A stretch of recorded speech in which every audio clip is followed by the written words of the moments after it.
recruitment, it's still playing out. We've still got, obviously, a little time to go before he finally makes a decision. So, Huff, you're out on the West Coast, and Steve, you've been involved with this thing throughout the duration as well. I've just kind of watched from afar. I had an inclination early on that because of the way COVID upended the recruiting schedule, that we were going to have several kids go past December to February, and then maybe even past February to, I don't know, April, May, June, or just enroll and not even really have a commitment ceremony.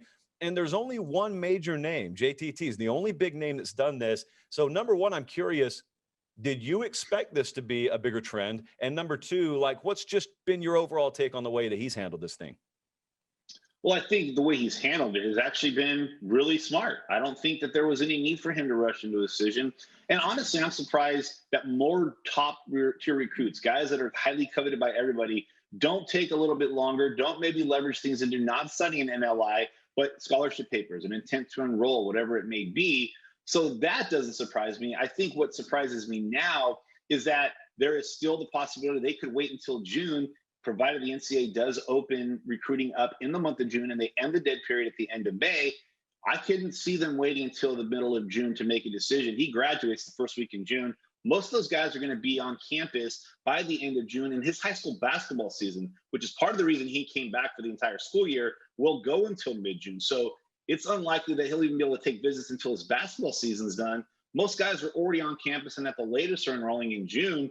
So I'm kind of surprised that they're taking it all the way until June. I thought with the NCAA's decision to extend the dead period to the end of May meant that they might get out on their own to visit Ohio State and Alabama, and they still might. But the possibility that they could wait until June, that does surprise me a little bit. I will say, if you look at the top 50 prospects from this 2021 class, only 3, or JT, if you include, committed to a school they hadn't visited. Travion Henderson committed to Ohio State, sight unseen. It's actually the second time Tony Alford, Ohio State's running backs coach, has done that. J.K. Dobbins committed to Ohio State, sight unseen over a blue chip offer list. And then he does it with Travion Henderson. So Tony Alford obviously flexing his muscles there. I think Mario Williams maybe committed to Oklahoma with never being there. But if you look at the other guys in the top 50, I think that everyone that committed to their school, they had been on those campuses before, whether it was before the pandemic or during the pandemic, they went out and did self-guided. So for JT, he hasn't been to Ohio State. That's the 24/7 Sports crystal ball favorite. He's expressed to Huffman and his family numerous times, have expressed to him, hey, we want to visit Ohio State before we're deciding.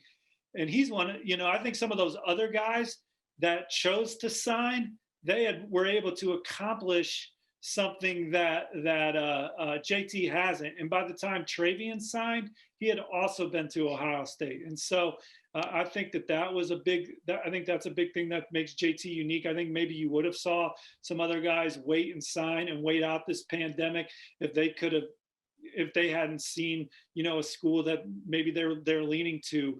Huffman, I wanted to ask you, you reported this week that JT got a basketball offer from Oregon. Now, this is a young man that I'm under the impression that he's choosing a school, one of the most important factors in his decision, and people can see us, so you can shake your head and say, if you agree or disagree. He's picking a school. One of the biggest factors is, where can I go to not only maximize my potential, but maximize my potential and be a top 10 pick? Like, there's a big difference between even being top 10 and first round. Is that the way they view it, right? So yes. The basketball thing's irrelevant, right? Like, he's not going to be messing around with basketball. And Kyle, he's going to be putting all his energy into being a top 10 pick. Where do you stand on like this? Is that just a cool little feather and another way to have some interaction with the young man? Or like, is this a guy that, even though he's aiming to be a top 10 pick, is he, is basketball real? Basketball is very real. And people need to understand, basketball was his first love. His best friend is Paulo Banchero, who I think is the number 2 ranked player in 24/7's 2021 rankings. He's headed to Duke. And a big reason why JT decided to come and play his entire senior year, now that's all for naught with the state of Washington's decision to not have state championships, but Paulo being his best friend, when they were freshmen, Paulo's team won the state football championship. JT won it as a sophomore and junior, but Paulo also won a basketball state championship. And so JT was motivated to get one ring for each sport, just like his best friend has. But he's a really good basketball player. If you look at his AAU team, you got Paulo Boncher, you got Nolan Hickman who's going to Kentucky, you got players going to Arizona. Their starting point guard is Drew Carter, Steve, a guy you and I have talked about, who's going to Colorado to play football. He too will play basketball. We'll see if a quarterback actually plays basketball. But this is the number one player in the country we're talking about. I remember when Eric Armstead went to Oregon, and a big reason he picked Oregon was because he wanted to be able to play basketball, and Oregon was going to give him that opportunity. I think he played a combined 3 minutes of basketball for Oregon. Mercedes Lewis was the number one tight end. This is 15, 20 years ago. He was the number one tight end, went to UCLA, played basketball for a season, didn't see a whole lot, realized I got a good chance of being a first-round pick. Same with Armstead. They both did. You got to go back to Julius Peppers, Tony Gonzalez, and those were almost lifetimes ago. That's 20, 25 years ago to find elite two-sport players.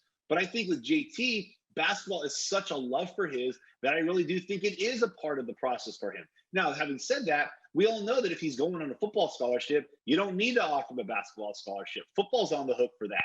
But I think it's a ceremonial thing. It also is those coaching staff's way of not just saying, yeah, sure, you can come play basketball for us. It's their way of saying, we think you're a great basketball player, regardless of what you can do in football.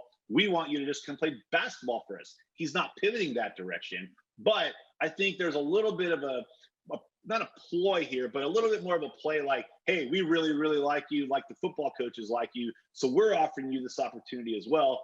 Ultimately, when it's all said and done, this is a potential number one overall pick in the draft. I think basketball hoop dreams might be done after his freshman year. Hey, maybe he plays 2 years. Maybe he plays 3 years. Maybe he doesn't go to the NFL early because he wants to keep playing basketball and wants to participate in March Madness. That said, when you're that elite of a football prospect, go focus on football. You left out Antoine Randall, man, one of the best two-sport athletes. Donovan McNabb, too. Yeah, absolutely. And those guys were just roll out of bed special. And Josh and I were talking about it before the show. Josh talked about the expectations that athletes have on them now within their college programs. That was maybe different back when Randall L. and Donovan McNabb and stuff were dressing at Syracuse and Indiana respectively. Your crystal ball forecast is on a 1 for Ohio State. Does the basketball offer give Oregon an inch in this recruitment, or Washington, or where Ohio State and Alabama with the dual sport thing? Then obviously Alabama's letting Terrion Arnold play basketball. They beat out Georgia and Florida for him late in the cycle. What are you hearing with those two schools in the hardwood? I mean, they're both very, very much involved. They're both still at the forefront of his recruitment.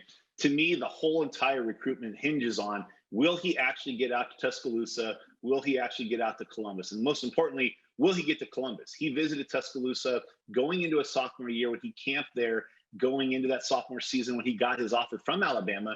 But he went with the 7-on-7 coach, Tracy Ford. His family didn't go with him. His family has been to Oregon. They've been to USC. They've been to Washington.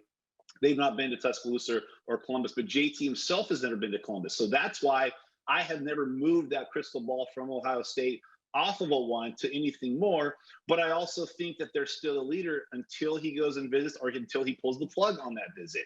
And that's why I think that visit is so crucial in Ohio State's efforts, because they've essentially said, we will wait as long as we need to get out to see Ohio State and see if that's the right pick. If the NCAA is ending the dead period at the end of May, then great, you do that in June. But with the NCAA keep moving that back, and JT and his family keep moving the decision back, that tells you that the interest in Ohio State and in Alabama is genuine. It's real. Otherwise, he could have already committed to Washington. He could have already committed to Oregon. He could have already committed to USC. Those 3 schools are having to wait because he really wants to get out to see Ohio State and Alabama. But I still think Ohio State is ever so slightly in the lead. I've maintained that all along.